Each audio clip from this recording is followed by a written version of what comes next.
Para ela no Evangelho de João, capítulo 8, a partir do versículo 1.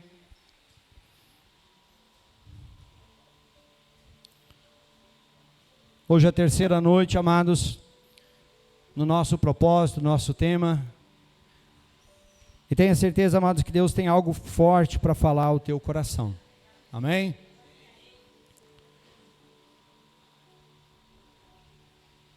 Evangelho de João, capítulo 8, versículo 1, quem não tem pode acompanhar na tela.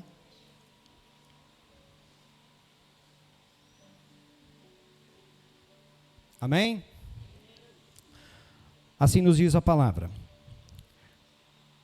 Jesus, no entanto, foi para o Monte das Oliveiras, de madrugada voltou novamente para o templo, e todo o povo se reuniu em volta dele, e Jesus assentado os ensinava.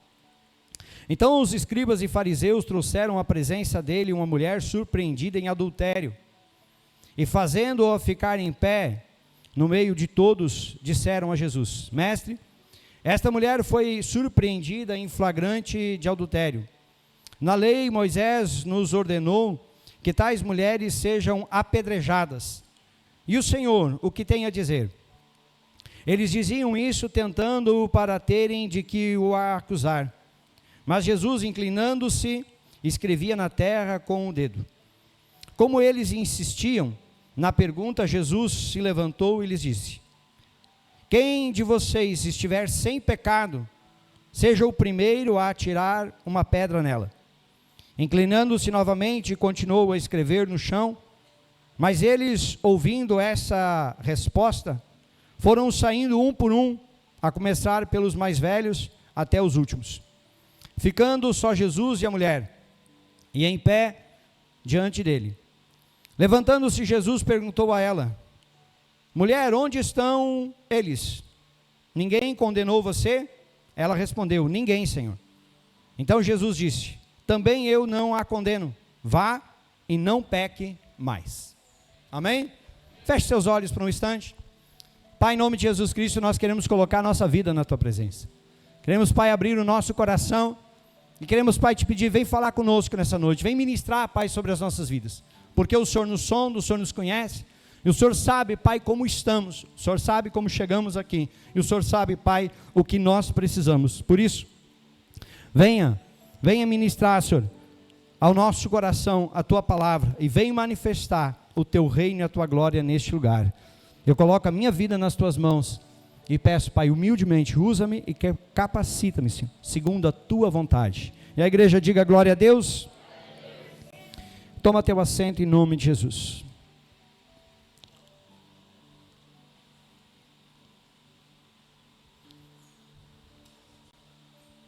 Se eu fizesse uma pergunta bem simples para você,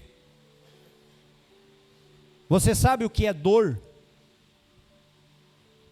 Dor física é quando a gente se machuca, se corta, se quebra. Essa é uma dor física. Então, a gente sabe que se pegar algo que vai nos cortar, nos bater, a gente evita. Por quê? Porque o nosso instinto, ele vai nos dizer: isso dói. Amém? Mesma coisa, amado, se eu perguntasse para você, você sabe o que é tristeza? Tristeza é o sentimento de melancolia, amados, que quando algo não está bem, ou quando algo acontece que nos entristece, isso nos causa um sentimento que nos coloca para baixo, nos tira o ânimo, nos tira a alegria, muitas vezes nos tira a vontade de fazer as coisas. Isso é a tristeza. Assim como a culpa de quando fizemos algo de errado, a culpa de quando sabemos o que deveríamos fazer, mas não fizemos. Então vem aquele sentimento que pesa no nosso coração e nos coloca por terra, muitas vezes nos mostrando: por que tu fez errado sabendo que era errado? Da mesma maneira, amados, que muitas vezes alguém, para poder se levantar ou tentar se levantar, muitas vezes essa pessoa já experimentou o que é o fundo do poço. Quando caiu, quando viu os seus sonhos serem destruídos, a família. Quando muitas vezes, amados, situações acontecem que tiram o nosso chão, nos colocam caídos, derrotados, sem ânimos. E isso, amados, é quando nós chegamos no fundo do poço. Diante de tudo isso, amados, que eu falei, aí eu faço uma pergunta, e de tudo isso, quantas vezes nós fomos os responsáveis por todos esses sentimentos que eu acabei de falar? Quantas vezes nós somos responsáveis pela nossa própria dor? Quantas vezes nós somos responsáveis pela nossa própria tristeza? Quantas vezes nós somos responsáveis pela culpa? Quantas vezes nós somos responsáveis por ter chegado ao fundo do poço? Quantas vezes, amados, eu e você fizemos escolhas, tivemos decisões que, ao invés de nos ajudar, nos levantar, nos fazer ser feliz, isso nos colocou por terra. Quem já não errou aqui? Existe algum aqui que não tem errado? Não, né? Porque todos nós erramos, todos nós falhamos. Por quê? Porque somos seres humanos. O texto, amados, que eu li, conta a história de uma mulher que é levada até Jesus Cristo, e a Bíblia vai dizer no versículo 3 que Jesus Cristo estava no templo, e ele estava no templo fazendo uma das coisas que ele mais fazia. Basicamente, quando olhamos o ministério de Jesus, nós vamos ver Jesus Cristo fazendo 3 coisas. Ele ensinava o povo, ele curava o povo e ele libertava o povo. Então agora Jesus Cristo está sentado no templo, uma multidão cerca ele, e agora ele está ensinando. Ensinando a palavra, mostrando para as pessoas o que é certo, o que é errado, mostrando o caminho de Deus, direcionando o povo para que conheça melhor Deus. E nesse momento em que ele está ensinando, chega os religiosos, os escribas e os fariseus, e colocam diante dele uma mulher que tinha sido pega no ato de adultério. Talvez para muitos vão dizer assim, mas isso aí é um pecado normal. Para muitos o adultério já não é mais nenhum pecado, é só uma escapadinha fora do casamento, algo para dar uma pimentada na relação, porque de repente lá dentro de casa não está muito bem. E ao invés de consertar dentro de casa, vai e procura na rua. O problema, amados, é que essa escapadinha, ela gera um pecado. E aí nós precisamos entender, amados, que as nossas escolhas, as nossas atitudes, ao invés de nos abençoar, elas vão nos destruir. Então nós precisamos, amados, parar e pensar quais são as decisões que nós estamos tomando. Porque, como eu falei antes, todos nós erramos. Todos nós somos pecadores. Amém? Coloca para nós lá Romanos 3, 23. 3, 23. Aí está 5, 12. Romanos 3, 23.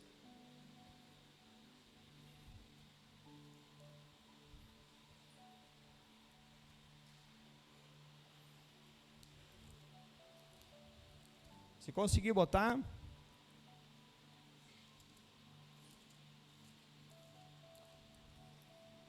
Deu? Romanos 3, 23.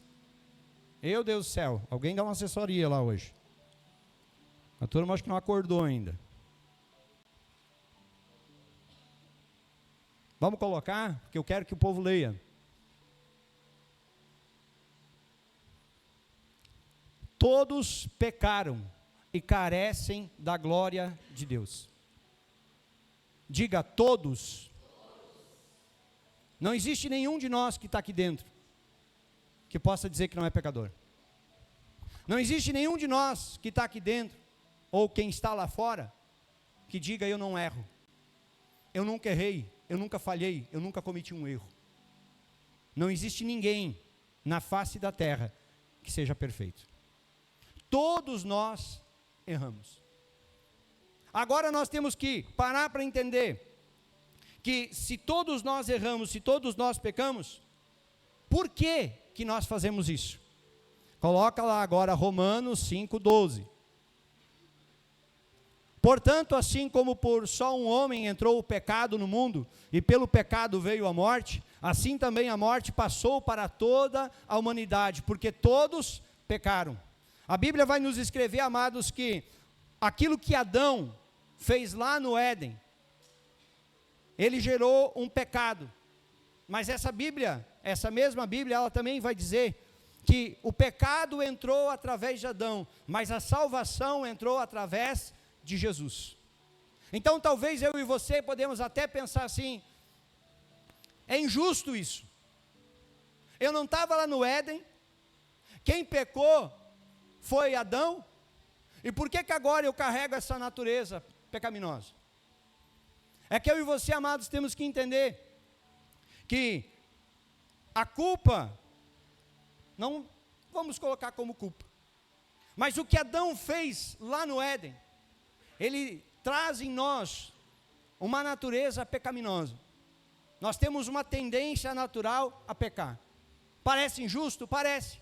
Mas a Bíblia vai nos dizer, amados, que quando Jesus Cristo foi ao Calvário, e lá ele foi crucificado por mim e por você, lá ele nos deu o direito da salvação, podemos ser salvos através dele. Então, nós não estávamos no Éden, como Adão, mas também eu e você não estávamos no Calvário sendo crucificados com Jesus.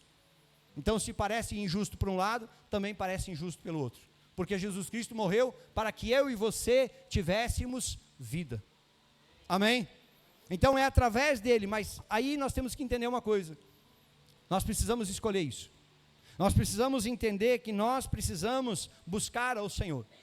E agora a história ela vai nos contar que, quando essa mulher ela é colocada diante de Jesus Cristo, os religiosos disseram, olha, essa mulher foi pega em adultério. E agora, lá no versículo 5, se quiser colocar lá, João 8:5, que eles disseram, olha, a lei de Moisés diz, que a lei é, mata a pedrada, essa era a lei. Imagina, amado, se essa lei ainda valesse hoje, quanta gente morreria a pedrada? Porque como eu falei antes, alguns valores e alguns princípios hoje em dia se perdeu. Família é um deles, casamento é outro.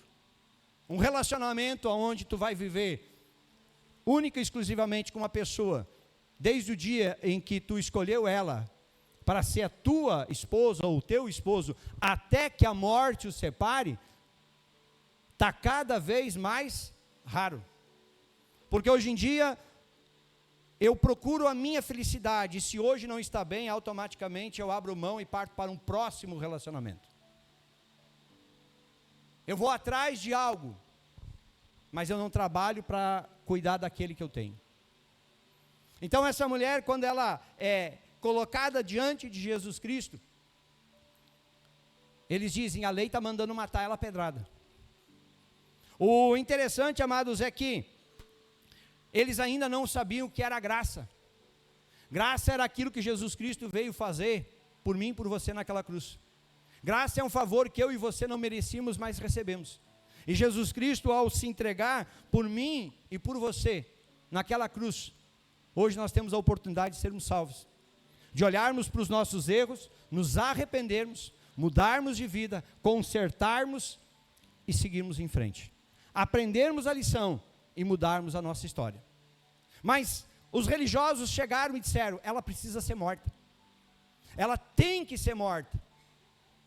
E aí, coloca para nós lá Romanos 6:23, porque todo pecado gera alguma coisa, porque o salário do pecado é a morte, quer dizer, o resultado do pecado é a morte.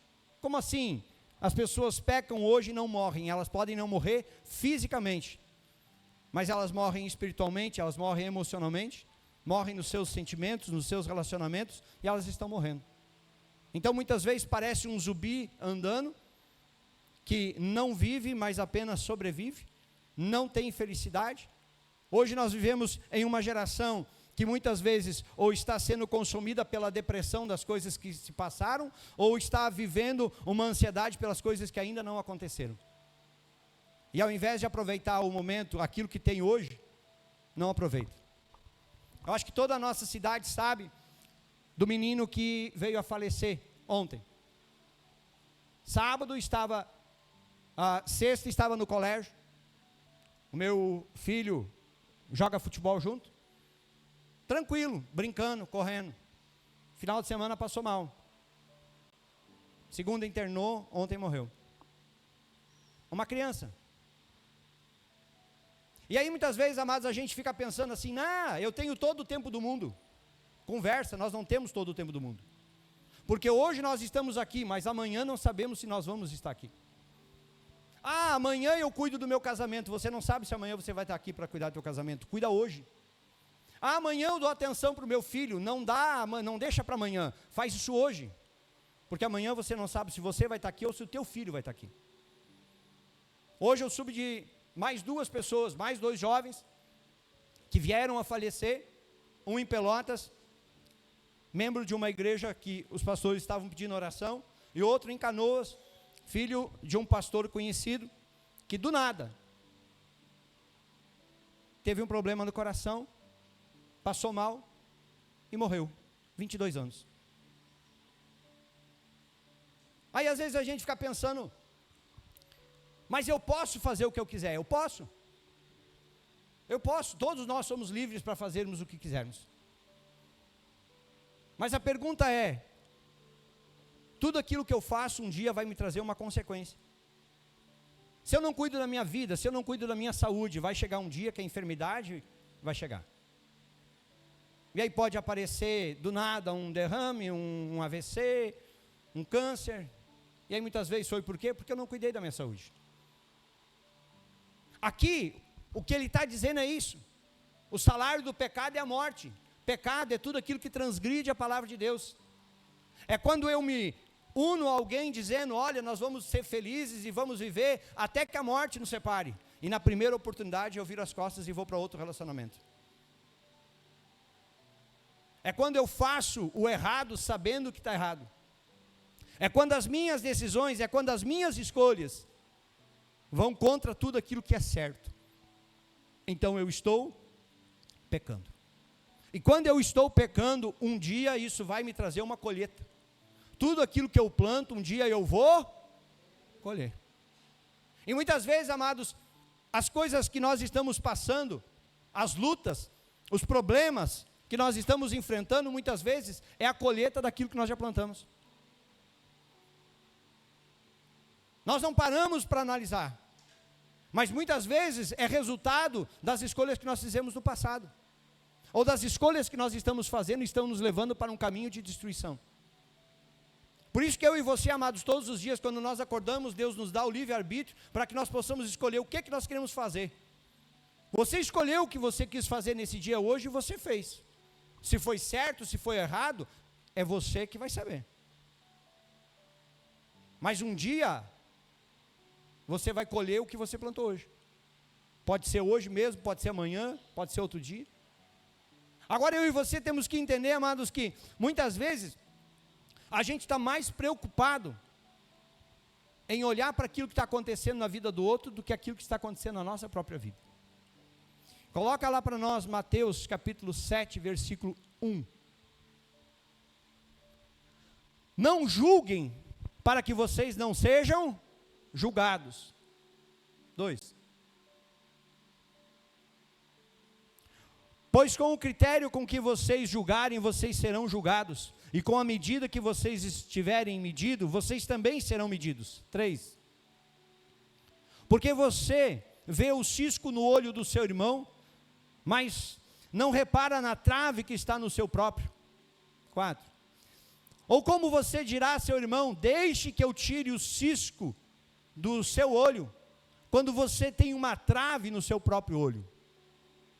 Hipócrita, tire primeiro a trave do seu olho, então você poderá ver, você verá claramente, para tirar o cisco do olho do seu irmão. Às vezes, amados, eu e você só precisamos aprender 2 coisas bem simples. Aprender a cuidar da nossa vida e dos nossos problemas. Porque às vezes a gente está tão focado na vida do outro, no problema do outro, no que o outro está passando, e nós não estamos cuidando da nossa própria vida. Estamos olhando para a casa do outro, estamos olhando para a família do outro, estamos olhando para o trabalho do outro, estamos vendo o que o outro está fazendo, mas o que eu estou fazendo, não cuida. É a mesma coisa, amados, você olhar para alguém e você julgar a pessoa, você não sabe da história da pessoa. Você não sabe o que a pessoa está passando, você não sabe o que a pessoa está vivendo. Porque olha, amados, muitas vezes, quando uma família sai de carro final de semana para dar uma bandinha no centro, vamos dar um rolê na cidade, é tudo festa. O problema é quando entra dentro de casa, aí tu vai descobrir como é que está realmente a família. Então muitas vezes tu está olhando e olha, nossa, como a família do fulano é abençoada, você não sabe se é abençoada ou não. E mesma coisa, se a pessoa está passando por um problema, quem somos nós para apontar o dedo e julgar? Quem somos nós para dizer alguma coisa? Porque muitas vezes, amados, nós estamos julgando, mas estamos numa situação pior do que quem nós estamos julgando. Por isso que nós temos que aprender, amados, uma lição muito simples, muito básica. Aprenda a cuidar da sua vida. Aprenda a cuidar dos seus problemas. Hoje eu passei, amados, por uma cena que foi até engraçada. Nós estamos trabalhando aqui na igreja, na falta de ajuda e mão de obra, o servente sou eu. Então hoje de tarde, até um certo horário, eu estava aqui trabalhando. Só que quando eu estava vindo a pé, quando eu chego na esquina do colégio Contador ali, estaciona um carro do meu lado, e uma mulher me dá uma olhada assim, mais ou menos com essa cara que a Angélica está fazendo, de botina, jeans sujo de cimento, camiseta suja de cimento, e tipo assim, aquilo ali é o pastor. Bem assim, ali é o pastor. Essa pessoa estava com alguém no carro, disse assim, ali é o pastor. Tipo pensando assim, nossa, que decadência. Está no fundo do poço, está tendo que trabalhar de servente para se manter, como se isso fosse vergonha. Sabe o que é mais interessante? Que essa história me lembrou uma outra história. Há uns anos atrás, essa mesma pessoa, é uma doutora aqui na cidade, estava com a filha desenganada para fazer uma cirurgia, porque tinha nascido com problema no coração. E ela, desesperada, ela chega na nossa igreja. Ela participa do culto. Na hora da oração eu oro por ela, só que Deus pede para mim orar pela filha dela, e eu não sabia o que a filha dela tinha, nem conhecia.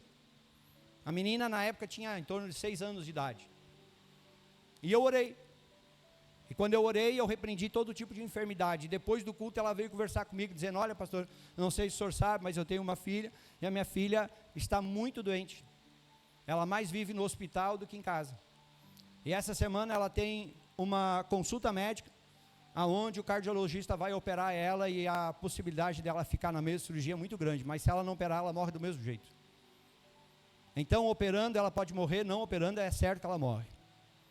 Ele disse assim, tu crê no poder de Deus? Eu disse, eu creio. Disse assim, então coloca nas mãos de Deus.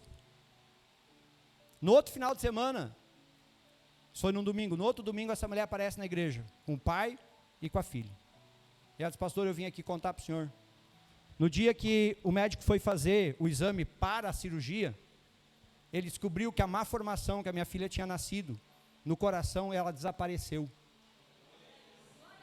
Simplesmente desapareceu. O médico começou a olhar e, tá, mas cadê o problema? O médico vasculhou, começou a fazer exame e coisa, o médico cancelou a cirurgia porque não tinha mais o que operar, porque não tinha mais problema no coração.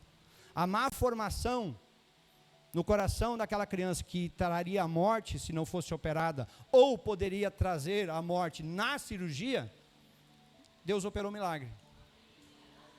Aquela tinha sido a última vez que eu tinha visto ela. Ela nunca mais apareceu na igreja. Aí hoje, eu na esquina, bem arrumadinho, ela olha para mim, pastor. E sabe aquela olhadinha assim, dos pés à cabeça, roupa suja, minha camiseta ainda estava um furo aqui rasgada.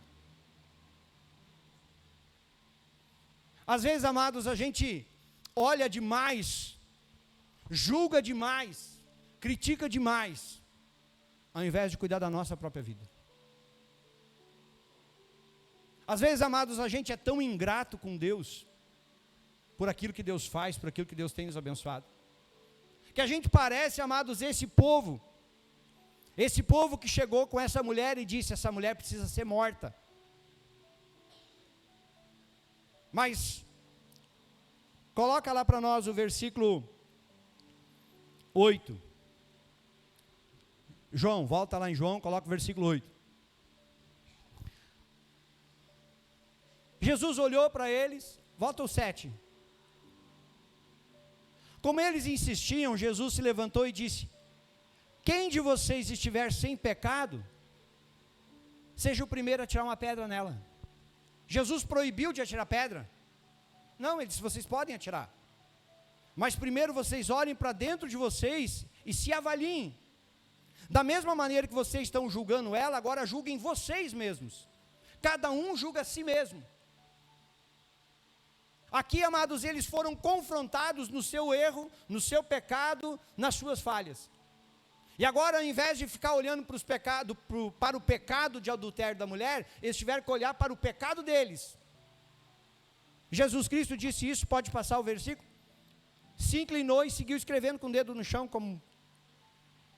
A gente não sabe o que ele estava escrevendo, se ele estava só arriscando, como se ele não estivesse dando muita importância para a atitude deles.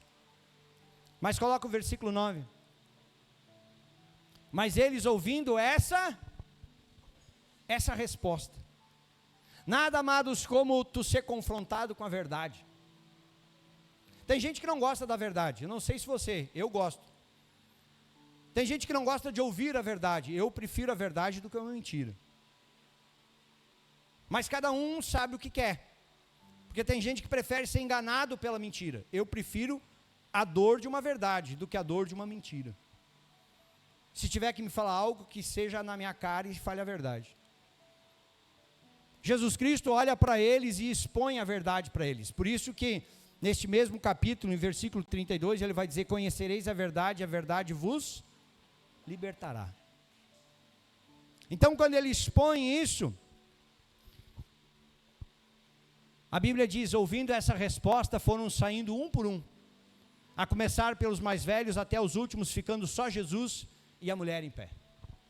Coisa triste deve ter sido aquela cena, né, Denner? Eles olhando para a mulher, pegam em adultério, eles loucos de vontade de matar ela pedrada, mas agora eles tiveram que olhar para dentro de si, ver que talvez eles eram piores do que ela, e eles tiveram que largar as pedras e ir embora. Agora eles não podiam mais fazer o que eles queriam, porque a lei mandava matar, mas Jesus Cristo disse: mas eu não vim trazer lei, eu vim trazer graça.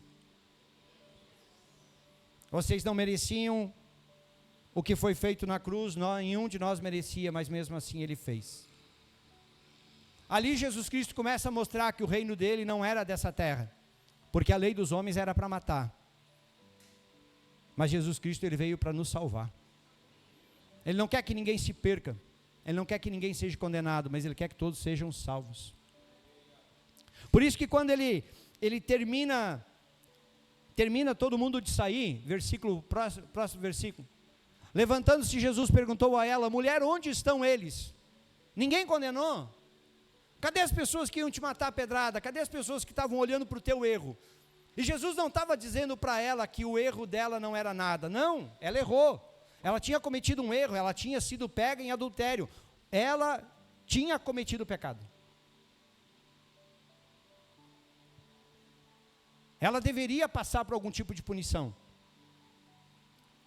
Mas ali Jesus Cristo está falando: hoje eu estou te dando a oportunidade de você se arrepender.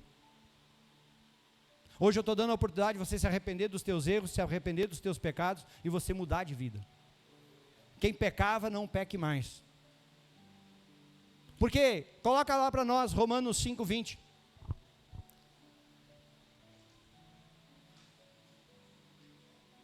Ele veio para que aumentasse a ofensa, mas onde aumentou o pecado, aumentou muito mais a graça. Não interessa, amados, o meu erro ou o seu erro, o meu pecado ou o seu pecado. Se eu e você nos arrependermos, clamarmos por perdão, o Senhor ele nos perdoa. Só que sabe o que é interessante? Volta lá em João, para nós finalizar. Versículo 10.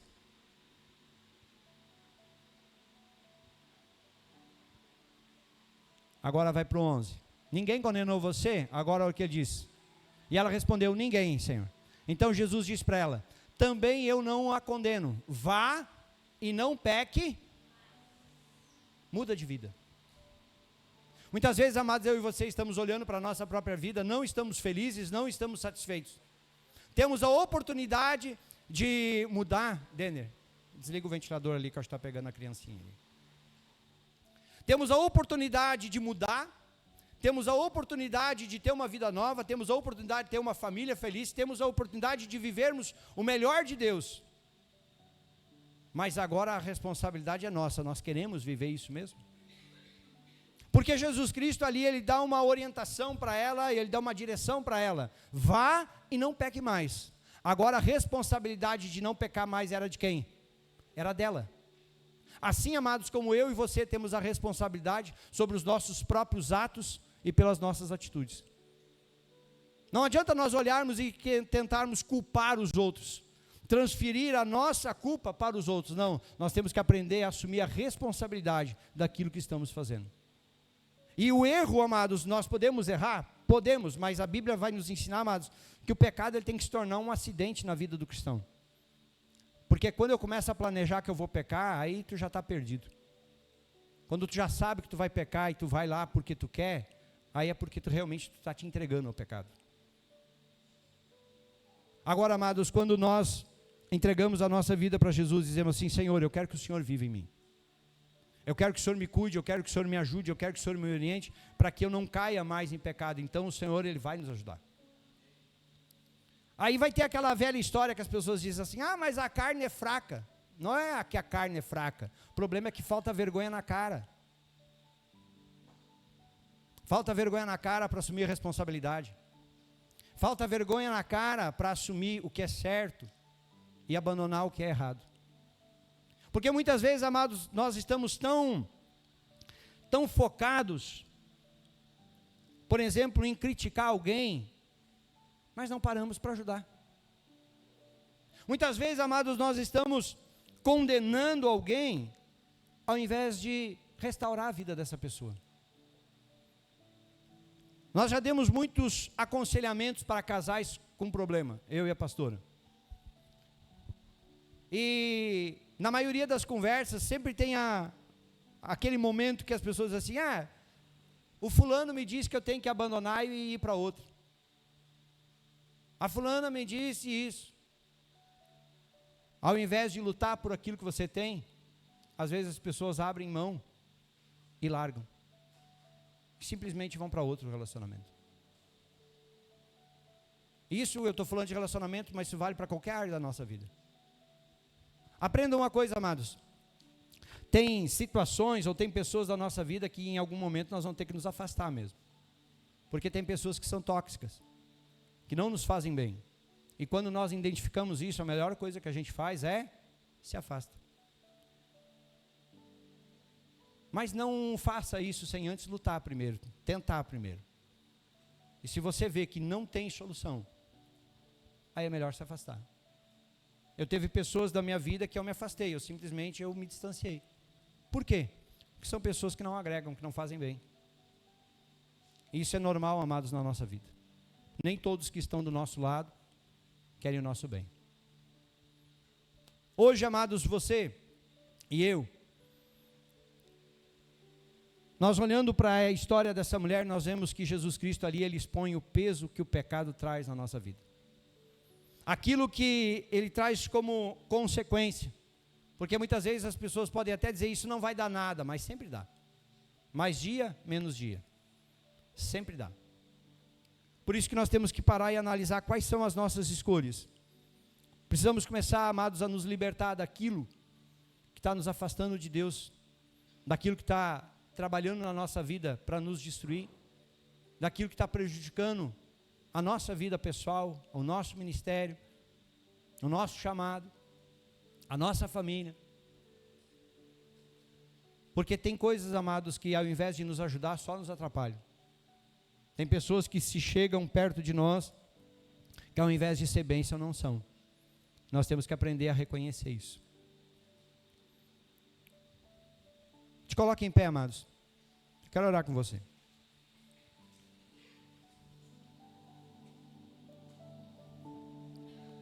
Lembra que quando Jesus Cristo nos fez um convite, vinde a mim todos os que estão cansados, sobrecarregados, Ele vai terminar dizendo no final que o jugo dele é suave e que o fardo dele é leve.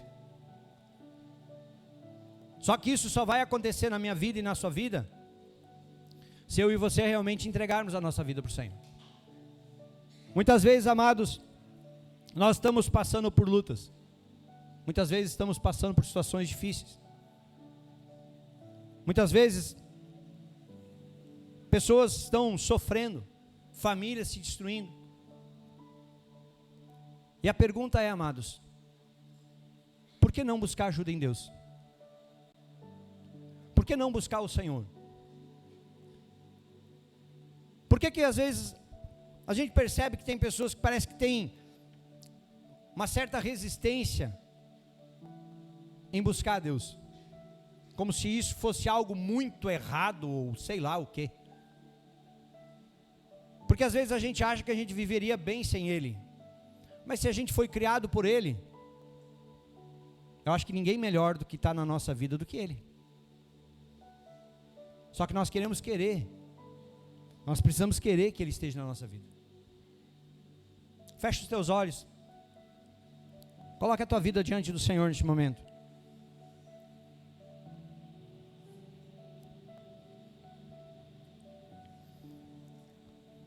Talvez o teu coração está pesado. Talvez você não tenha paz. E o Senhor hoje Ele quer aliviar o teu fardo. Mas para isso você precisa pedir ajuda para Ele. Para isso você precisa abrir o teu coração para Ele. E deixar que Ele cuide de você. Pai, em nome de Jesus Cristo, nós oramos ao Senhor neste momento. Nós colocamos, Pai, as nossas vidas nas Tuas mãos, diante do Senhor. E pedimos, Pai, sonda o nosso coração. Vasculha, Pai, a nossa vida. Nos liberta, Pai, de toda a opressão, de todo o peso, de todo o fardo, Pai, que o pecado traz nas nossas vidas. E vem, Pai, nos conduzir. Nos ajuda, Pai, nessa caminhada a não pecarmos mais. A nos desviarmos de toda a aparência do mal. De focarmos no Senhor, de buscarmos ao Senhor. E de vivermos, Pai, para o Senhor. Pai, ministra o coração do Teu povo. Ministra, Pai, aonde existe um coração apertado, oprimido, traz a Tua graça, Pai. Traz a Tua graça, porque aonde abundou o pecado, faça nessa noite superabundar a graça. Nos encha, Pai, do Teu amor. Nos encha, Pai, do Teu amor. E ministra, Pai, sobre as nossas vidas. Manifesta, Pai, sobre as nossas vidas a Tua graça, a Tua unção, o Teu poder e a Tua glória, Pai. Em nome de Jesus.